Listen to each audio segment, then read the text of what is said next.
सप्तशृंगी किचनमध्ये आज आपण बनवणार आहोत ग्रीन सॅलेड। सर्व वस्तू मिठाच्या पाण्यात स्वच्छ धुवून घेतलेल्या आहेत। कोथिंबीर, कोबी आवडीप्रमाणे घ्यायचे, गाजर, मुळा, कच्ची मेथीच सब कच्चच आहे, पातीचा कांदा, कांदा पात, आंबट चुका आणि हे टोमॅटो छोटे टोमॅटो घेतलेले।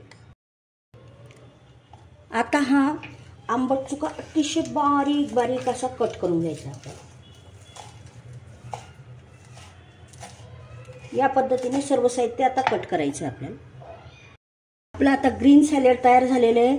आता आपण काळी मिरी पावडर टाकून घेऊ।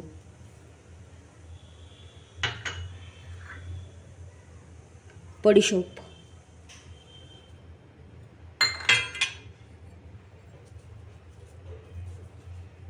मीठ, जिरे पावडर,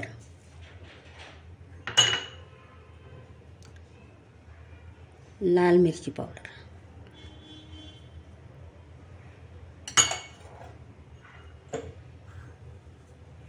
आपलं आता पौष्टिक असं सॅलेड तयार झालेलं आहे। लहानांपासून तर वयस्कर माणसासाठी अतिशय उपयुक्त आहे आणि महिलांसाठी तर जास्त उपयुक्त आहे।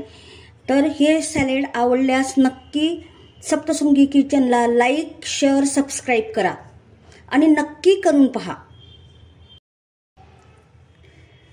वरून लिंबाचा रस टाकायचा आहे आवडीप्रमाणे।